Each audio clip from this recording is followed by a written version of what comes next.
Salut à toi, fan de Shangri-La Frontier.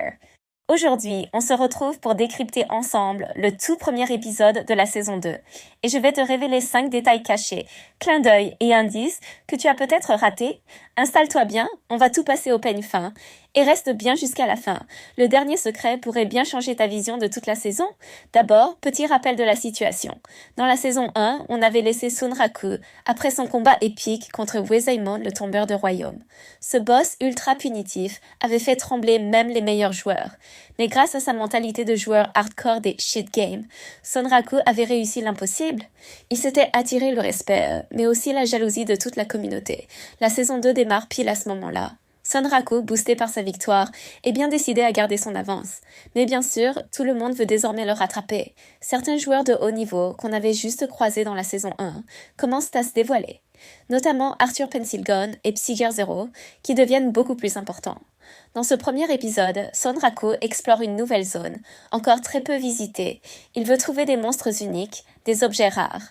Et surtout, découvrir en avant-première des mécaniques de quête cachées. Le ton est posé dès le début. Shangri-La Frontier reste un MMO hyper exigeant. Chaque erreur se paie cash. Maintenant, entrons dans le cœur du sujet. Voici les détails cachés et les secrets que tu n'as peut-être pas remarqués. Secret numéro 1, le clin d'œil au boss caché. Dès la 7e minute de l'épisode, quand Sunraku entre dans la nouvelle ville. Regarde bien les fresques murales. Il y a un dessin qui, à première vue, ressemble à un simple monstre du décor.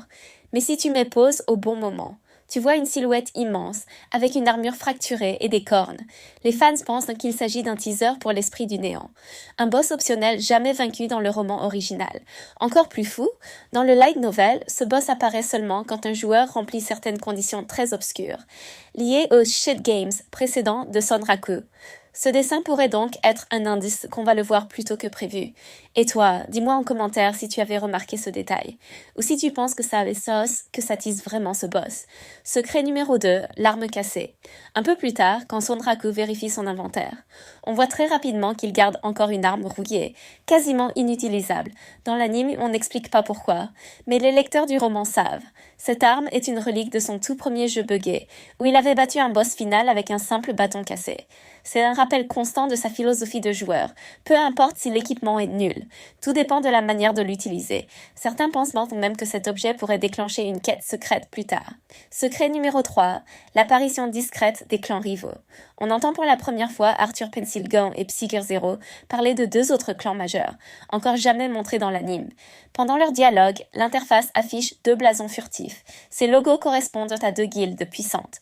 Dans le roman, elles vont affronter Sunraku dans de véritables batailles PVP. Ce qui est intéressant, ces clans sont censés rester dans l'ombre encore quelques épisodes. Le studio a donc caché un petit teaser visuel. Pour les fans attentifs, est-ce que toi, tu avais capté ces symboles? Moi, je les ai vus seulement après avoir mis pause image par image. Secret numéro 4, le miroir de la taverne. Une des scènes les plus intrigantes. C'est quand Sunraku entre dans la nouvelle taverne. Dans le fond de la salle, on aperçoit un miroir ancien. Si tu regardes bien, ce miroir reflète un parchemin qu'on ne voit pas en face. Le parchemin est à moitié effacé, mais les runes gravées dessus ressemblent aux symboles pour débloquer certaines quêtes légendaires. Dans le light novel, un élément similaire existe, et c'est lié à un PNJ mythique. Certains fans pensent que cette scène annonce une quête exclusive pour la saison 2. Perso, j'adore ce genre de détails qu'on ne voit qu'en mettant pause.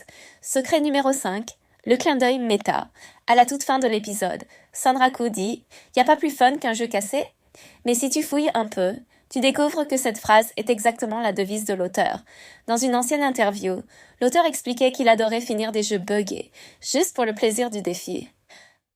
Sunraku, c'est un peu lui. Cette phrase est une signature méta qui relie l'auteur à son personnage. Un détail que beaucoup de fans ratent complètement, ce que cet épisode nous dit sur la suite. Cet épisode impose déjà les bases pour une saison plus riche, plus d'affrontements entre joueurs, plus d'exploration de zones inédites, et surtout, plus de révélations sur le lore du jeu. Certains pensent que Comic pense que Sunraku va former une guilde pour contrer les autres clans, même si, dans l'esprit du perso, il préfère souvent jouer solo. D'autres théories disent même qu'il va revisiter d'anciens shit games pour débloquer des bonus dans Shangri-La Frontier. Ce serait génial de le voir faire des allers-retours entre plusieurs jeux pour récupérer des objets uniques. Mon avis perso. Perso, j'ai trouvé que ce premier épisode démarrait fort.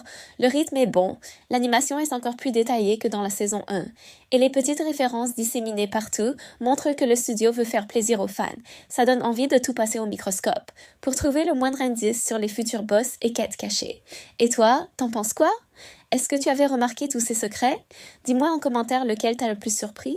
Et surtout, abonne-toi pour ne rien rater de mes prochaines analyses. On se retrouve très vite pour l'épisode 2. À la prochaine!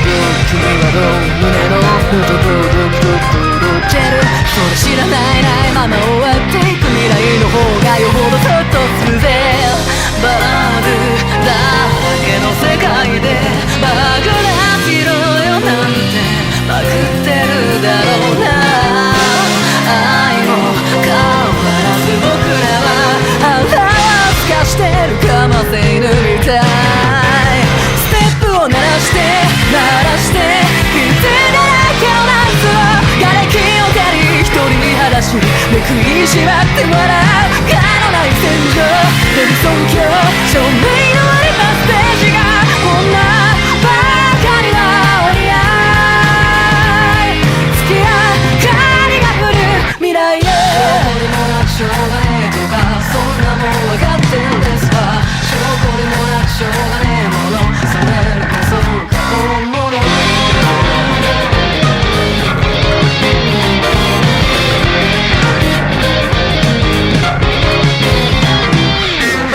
ても映らねえ砂の嵐で潰れている本当に泣きたいたい時だけしたいのが相模たいだどっからどこまで行ったってもうどうしようもないほど途方もないな闇に吠えてもう一人鳥みたいな頭でありがて血が滲む感覚も忘れて失して暴れ出したアドレナリンの真っ暗がりでも遊べばいいハキハキした概念で残念楽しみ方あってんのそれでぶっ壊して狂い出した車に飛び乗ったからにはもう先に行くぜ愛がはびこる世界で愛を探せなんて愛がないよなまがいもうこの輝きに僕のステージは照らさせやしないクラップを鳴らして鳴らしてこのだらけのダンスを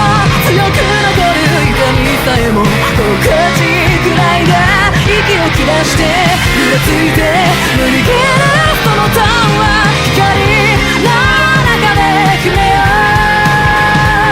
う雲割るような野心を